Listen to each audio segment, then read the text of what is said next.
Okay, so we are here with Iggy,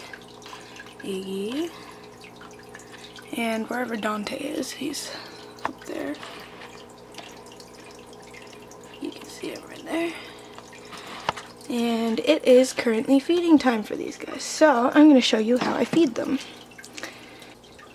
Okay, so you can see the two glass dishes there, right there. That's what I use to contain their food.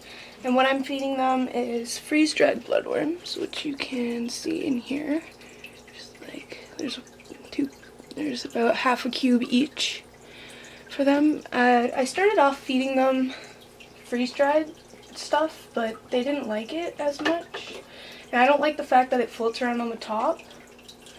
So basically what I'm doing here is I'm just taking a baster of water from the tank, with water from the tank, so that it's the same water that they're already used to.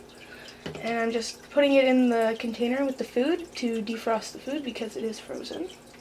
And what I try to do is I try to keep each cube on their own side of the container because that makes feeding each of them individually easier. And because I have two in here, and they're still really young, I've noticed that they like to nip at each other a bit, so I've decided to feed them in two separate bowls. I want to get different bowls for these guys because I find that the bowls are too high, but yeah, so I'm just gonna finish filling up this container with water so that the food can defrost. See, Dante already knows what's going on. He's trying to find all the food.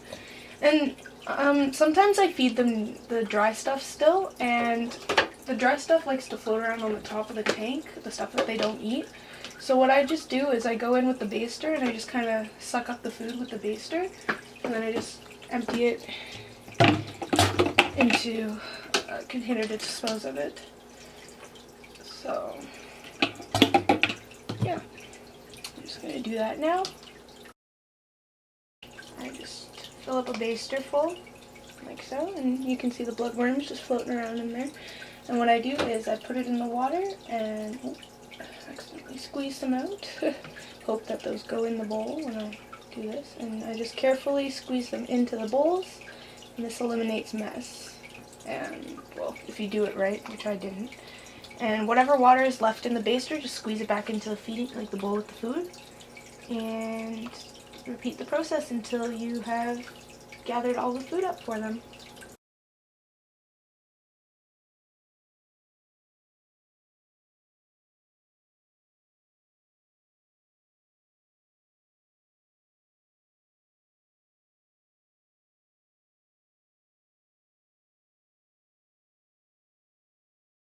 And there you go. And that's how I feed my axolotls.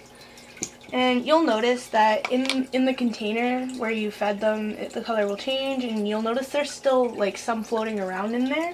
If you really want, you can sit here and try and suck up all of the bloodworms to like feed them to them. And I'm not going to do that because they have more than enough food in there.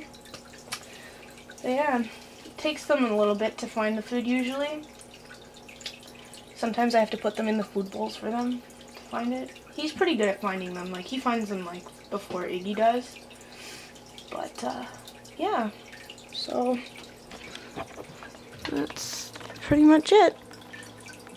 And you can see the food in the bowl there. And Dante is kind of swimming closer to the food bowls there. But you can see that the food is in the bowls on the bottom. And yeah, so there you go. Whee! Yeah, when Iggy knows there's food and he's gonna get fed, he gets hyper and he swims frantically around the tank. It's really funny. And he does like silly things. Like, I'm not sure if, yeah, see, like, he does that. He's really hyper. The most hyper axolotl I've ever seen. And there we go. Dante kind of does the same thing, but not as much. This is their 4th or 5th feeding like this. I just recently changed over because I didn't know exactly where to buy bloodworms in my town, and then I found the place the other day, so I now know. So yeah, and that's it. Eventually they will find the food and they will start eating, and they will be happy little guys. Yes, they will. Right, Dante? Right. Yep. Yeah.